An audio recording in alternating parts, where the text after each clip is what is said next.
Welcome to this explainer. Okay, tell me if this sounds familiar. You walk up to the fridge, open the door, and just stare blankly inside. Or maybe you reflexively grab your phone and check it, even though you know for an absolute fact it didn't buzz, right? It's kind of this bizarre modern twitch we all seem to have. We're just constantly, desperately searching for that next tiny jolt of stimulation. Well, if your brain feels totally overwhelmed, overstimulated, and just perpetually distracted, you are definitely not alone. Today, we're really going to dive into the fascinating science behind our modern brains. We're going to break down that whole viral internet trend of the dopamine detox, separate the pseudoscientific myths from the actual clinical reality, and most importantly, equip you with some incredibly powerful science-backed habits to help you reclaim your focus. So let's jump right into the core of this whole thing. You've probably seen the trend everywhere online, right?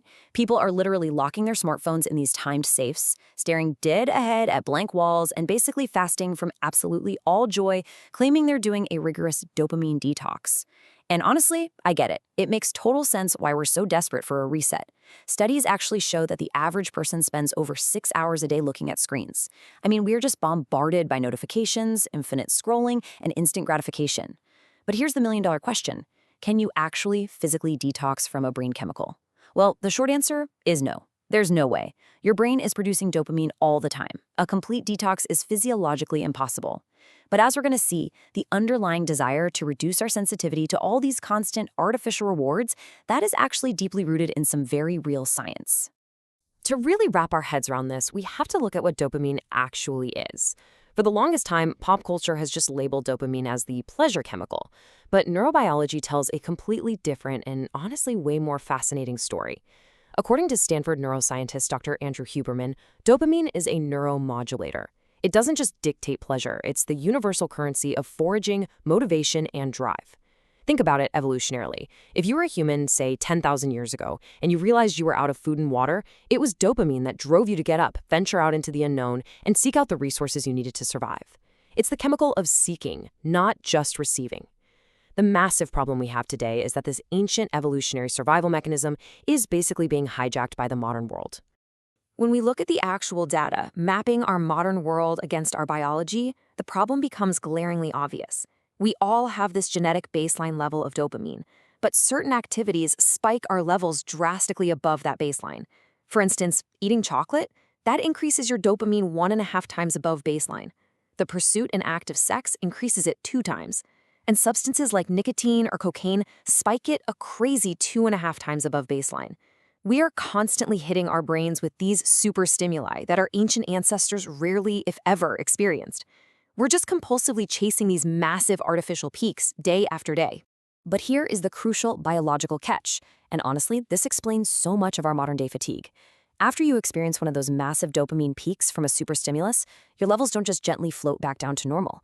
They actually drop below your baseline. Because you've depleted what neuroscientists call your readily releasable pool of dopamine, you literally enter a biological deficit. This is the crash.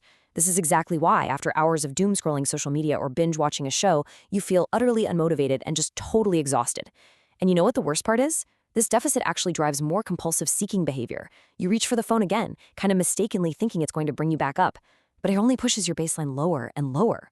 This completely highlights where the viral dopamine detox gets it wrong, but also where it accidentally kind of gets something right. The whole internet fad suggests you need to literally starve your brain of all joy, isolate yourself in a dark room, and stop talking to your friends.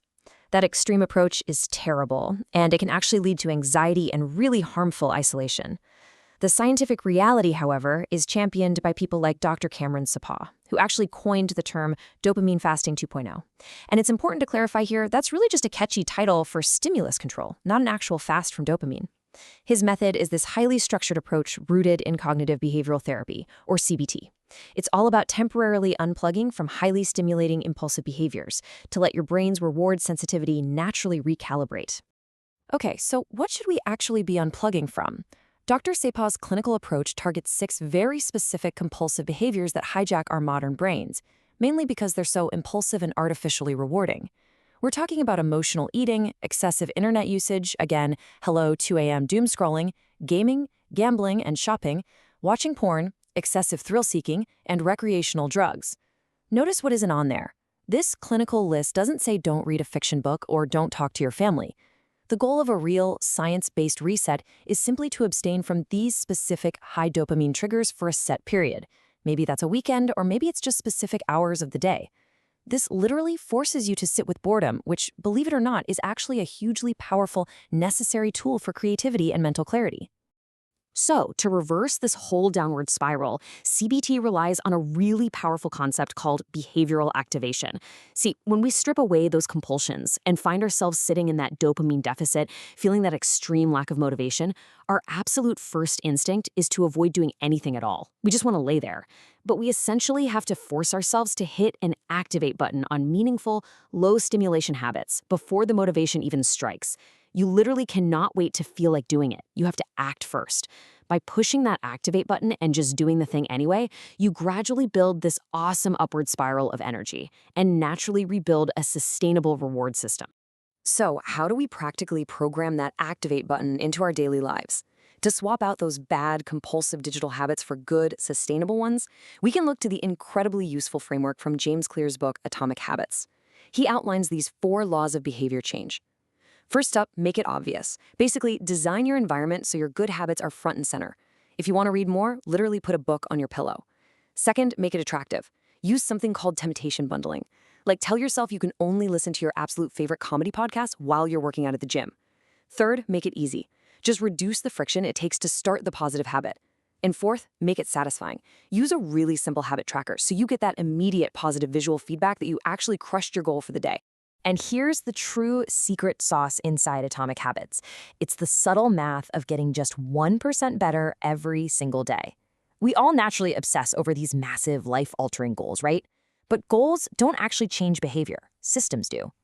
That tiny 1% daily improvement compounds enormously over the course of a year.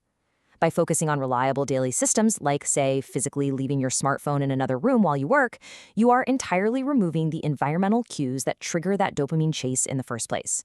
You aren't just fighting against your overstimulated brain with sheer willpower anymore. You're actually designing a life where the default option is naturally the healthier, lower stimulation option. And this brings us to an absolute game changer in how we manage our brains. If we're constantly relying on external rewards, the likes on a post, the sugar and the junk food, that quick, immediate win, we inevitably suffer the crash. Dr. Huberman offers a really profound strategy here. He says, learn to access the rewards from effort and doing. You will find the rewards inside of effort. This fundamentally shifts your internal dialogue from, ugh, I have to do this hard thing, to, I am choosing to do this, and the friction itself is the reward. It takes practice, but over time, your brain actually learns to release dopamine in response to the effort and the focus itself, rather than just waiting for the finish line. So we've journeyed all the way from the myth of starving our brains, right through the harsh reality of biological dopamine crashes, and finally to the genuinely empowering tools of behavioral activation and daily systems. The biggest takeaway here isn't to punish yourself. It's simply to stop letting your environment hijack your natural evolutionary drive. By purposely unplugging from those super stimuli, you allow your brain to recalibrate so you can actually find deep joy in the simple, everyday things once again. So I'm going to leave you with this final thought. If you stop chasing the artificial peaks on your screens, what meaningful effort will you activate today? Thanks so much for joining me on this explainer, and hey, I seriously encourage you to step away from the device and start building those systems right now. Catch you next time.